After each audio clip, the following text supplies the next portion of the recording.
media mutters trickled out some statements that Tucker was making that were whatever. They were sexist. He said women are, you just said nothing untrue about women. No offense, women, but you are extremely primitive and basic. So that's what he said that. And then, so they tried to hurt him with that.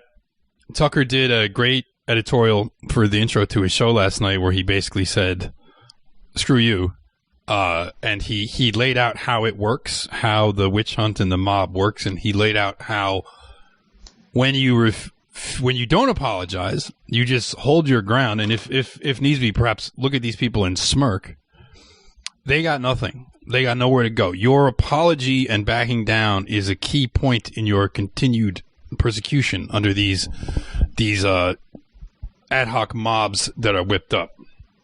Let me explain to you what it is. Okay, so let's be clear here. The people that are coming after Tucker, it's Dave Brock's Media Matters. Yes. Financed entirely by Jewish donors that also donate to the Democratic Party. It's just the same Wall people Street, that give money to Hillary Clinton. It's all wealthy Wall Street Jews. Bankers, media moguls, and so on. They fund. So what's that tell you? So they see Tucker as a political threat. They see Tucker's because every episode of Tucker Carlson is an attack on capitalism, war, Zionism, even if indirectly, and white genocide. Those are the issues that he beats on day in and day out. So they want to shut him up because this is bad for their power structure. That's what's actually going on. So how does Jewish tyranny actually work, though? Jewish neoliberal tyranny works, and I've said this before in other cases. Their main interest is to prevent you from becoming a martyr. So when they pull you away in the dead of night and they take away your free speech, they take away your rights, they are deathly afraid of giving you martyrdom. They don't give you the dignity of being imprisoned or silenced for your ideas. Instead, what they do, they put you under a microscope and they find something, because you can find something on anyone. Yep. Okay. And so then it goes from – so their motive, and this is something Tucker articulated, the motive is that Tucker threatens their power through his political speech. But then what comes out after, if you apologize to them, is the smear sticks. Tucker Carlson is a pedophile. Mm-hmm. That's the smear. And then when if Tucker Carlson dies and we don't win, they will write him down in the history books as a pedophile. Yes, exactly. Okay, yeah. So this kind of pearl clutching, it's weaponized pearl clutching. Yep. These people do this in order to turn your own – it's not even for them. It's to turn your own audience against you. Yeah. But in Tucker Carlson's case, so Tucker Carlson's audience is not a lot smaller, but somewhat smaller than Hannity's, but also smaller than Bill O'Reilly's in that time slot once upon a time. But Tucker Carlson's audience is far more sophisticated. Too many times right-wing types will appeal to the lowest common denominator in the name of expanding, having the biggest audience possible. Mm-hmm. The problem is if you attract stupid people, those people can easily be turned against you in these little purity spiral things that plant DNC type of stuff, which is kind of what happened to Milo, right? I mean, his comments were taken out of context, whatever Milo's flaws are, and he was destroyed in that avenue. They're trying to do the same with Tucker, but the problem is Tucker's audience is far more sophisticated than Milo's or Bill O'Reilly's. So they're going to have a bigger problem with this. They want this guy gone. I was watching them on Twitter. They're pretty much, openly discussing on Twitter that this was a op that they did to try to get rid of him, and that they are shocked that they're not shocked that he didn't apologize, but they are pissed. They're pissed that nobody's turning on him, and their frustrations with his fans and with what they're calling conservatives, but their frustration with his fan base in not turning on him is very big. Like they don't really know where to go next, and of course they dripped the sexist stuff was 2 days ago. Yesterday they released the racist stuff, which is actually even less bad. Like, if there was something that was going to be purity spiraled about, it would have been in the first day's drop. The second day's drop was, who cares? He called Iraqis like stupid monkeys or something. Like, every conservative was doing that during the wars. And everything else he said was like, whatever. Like, it's all, he said white men created Western civilization. I mean, where's the lie? Where's the lie? And the thing is, Well, where's the lie? Remember, that's what Julian von Abele said. Right. And boy, did they come down on him for that. And I don't think anything really went anywhere with that either. I don't know. But Tucker, he didn't, he laid out how not apologizing kind of cuts off the attacks on you, how your apology is the next step. And as you said, like, when you apologize, you appear pathetic, and you can't be a martyr then. So right. Even if they're going to continue to take you down, not apologizing, you can't ever apologize. And this is the one thing Trump understood at one point. I mean, he probably still understands it, but he's just been, however that guy's been compromised, he's been compromised, doesn't matter. But he was very good about this at one point, which was like just apologizing is cancer. Never do it. You can't do it. Ever. I mean, if Tucker were to apologize, then he lends credence to the idea that he is some kind of child molester. Yeah. Okay, that you're admitting that you did something wrong when he did nothing. And wrong. they give them the ability. This was during a time when not all the facts about Warren Jeffs were out, and he said, a guy that marries a 27-year-old man that marries a 16-year-old girl is not exactly the same thing as pedophilia, and it isn't. Okay. Yeah. So if you're going to apologize for that, then it says Tucker Carlson apologizes for being a child molester. Yeah. That's going to be the headline. Because these people don't want an apology. No. These people want you off the air. This is about your politics. It's about who you are as a white man that stands up, and the fact that you go and you speak your mind. You attack the capitalists. You attack big business. You attack the globalists. You attack the Zionists. You attack the wars. They want you off the air. Who wants you off the air? Who's paying for this? Now this. Totally financed by Wall Street people. How about Media Matters? Part of the Center for American Progress, totally financed by Zionist neocons, Wall Street people, and so on. All these things, these people have hundreds of millions of dollars dedicated to destroying, censoring, and defaming people like Tucker Carlson. And because Tucker is the lone voice that actually says anything worth hearing on all of cable television. I mean, I saw, what's that, Cuomo? Cuomo was like all indignant about Tucker Carlson. I mean, you look at that guy and then you compare him to Tucker Carlson and you see why he wants Tucker off the air. He can't compete. Yeah, well, he definitely can't. But I mean, Chris Cuomo is just the guy's a moron. I mean, he's like dumber than Joe Rogan. But his thing was like, oh, if there's nothing wrong with saying it, why don't you say it again, Tucker? And it's like, yeah, but I mean, even analyzing it on that level, it's like, yeah.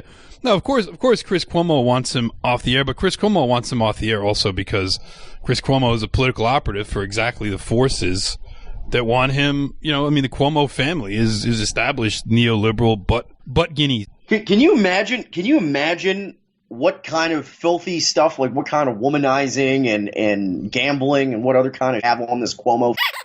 Like, can you imagine how many scandals? If someone were to put the same amount of pressure and microscope on Mr. Cuomo's life, what you could possibly dig up? The reason they signal so loudly about this stuff is because they themselves are dirty. So they have to pretend that they are somehow morally superior. So when you apologize, you are essentially deputizing them as your moral superiors, that you somehow have to qualify yourself to these people. Yep. These people are lower than scum. Yeah, and that's what Tucker said. He came out and he said, no, like this is not about and what I really liked what he said was he's like, the most frustrating thing about these little dramas is the fact that no one speaks plainly about what's going on while everybody knows what's going on. And I found this to be what has most often left me thunderstruck, shall we say, by the current political environment, and something I wasn't used to at first. I'm well used to it now, but even I had to grow, even in the last couple of years, I had to kind of steel myself about this, is that like the idea that you can just be reasonable is out the way. You can't. You cannot say like, all right, everyone, let's relax and let's talk about what's really going on here. No. Nobody will do it. They will not drop their facade for a second. Everybody knows what's really going on. When you see somebody posts a meme in a Discord server and a sociopath presents that to a judge as if it's a terroristic threat, everybody knows what's going on. Including the judge. But they'll sit there and they'll pretend as if this is something deeply concerning because for political reasons, you're a target and they want you away. It's totally political. It's not because they really think that you posted a Pepe meme of Pepe, doing a bad thing and that means you're going to do it, right? It's nothing like that. Well, one thing that Tucker Carlson said that was also important to note was that Fox News. So there's 1 hour on all of cable news media where you get actual interesting things talked about. Yeah. 1 hour on all of commentary news media where you get a different opinion on immigration, on war, and so on. And this system is so fragile that it can't even withstand that. You have 3 or 4 channels where the message is exactly the same. MSNBC. Remember, when Tucker Carlson was making these comments, he was actively on the payroll of MSNBC, and no one tried to take him off the air when this was happening. Yep. So, how do they explain that? Well, the reason is that if you work at MSNBC, you have the Andy Lack controlling everything you say, and so, they don't care about that. So, and on top of that, Tucker was, back in those days, he was more of a neocon. He's had a bit of a transformation for the better, significantly for the better. I mean, he was always, I think, a little bit of a cut above in terms of his commentary back then, but he was more neoconish. It comes out in some of the comments he made, but whatever, it doesn't matter. He obviously, he said nothing wrong. He never endorsed pedophilia, which is an absurd charge. He said some racist things about Arabs. He said white men, even going into it is pointless. No one disagrees with anything he said. No. But yes, it's the 1 hour where you don't get, and the other thing is this. It's not even because he's a racist. There might be some grug brains that are like, well, it's because they think that Tucker's a racist because the race is this pure thing you're not supposed to touch. Well, no. Arguably, when it comes to something like Ilhan Omar, other announcers on Fox have been far more implicitly racist. Now, Jeanine Pirro is like, I don't really like her that much, but she's a little bit. She's just like Trump. She's like the female Bill Mitchell. Yeah. She's like Trump. Everything he does is fantastic. But, and also there's nothing he can do against the deep state. That's just 2 things. I remember there's two things that she's there to boost Trump no matter what. And to tell you not to lose heart because he's like not able to do this or that. Like he can't do anything because my deep state or whatever. Now also, but like Hannity, think about the way these guys talk about, there's all sorts of implicit racism in how they talk about Omar. Nobody's bringing them up on anything. They've been doing it for years and nobody's complained about it. I mean, there's people that complain about it, but nothing is really done along these lines. And they don't care about Hannity because Hannity's another grug goy. Goy that's just like. And it's funny. It would actually be a lot easier to ruin him with an accusation like this because the audience he's cultivated is full of dumb people. Yeah, it's literally like caved in head people. Like that's why they were successful with Bill O'Reilly when they brought him up on those phony sexual harassment things or whatever. Yeah, they were able to pull it off and get him off the air because his audience is really dumb. Well, the issue wasn't even phony sexual harassment. The issue was that he was into some kinky stuff that like offended his grug-brained audience, and that they wouldn't just look past it. And this woman had recordings of him saying like perverted stuff, and and it's like it was legitimately like hilarious. So what? Hilarious. No, I don't care about any of it. I don't care. But it's don't care to defend Bill O'Reilly, so I'm just like whatever. Whatever, guy. People actually do care to defend Tucker Carlson because he's actually a person that has a lot of friends on the left as much as the right. He's got a lot of contacts, a lot of people willing to go to bat for him. Why? Because he's actually a pretty decent guy. Yes. Everyone that knows him as a good man. Yeah, and also in terms of a charge of something like racism, you're going to have a harder time having that stick with Tucker than you would with a lot of other Fox hosts, but they're not going after those other hosts, and it's because he's the one that's the real threat. Now, Tucker never did a thing on Ilhan Omar. He's never jumped on board with a train of neocons, attacking her over her comments on Israel.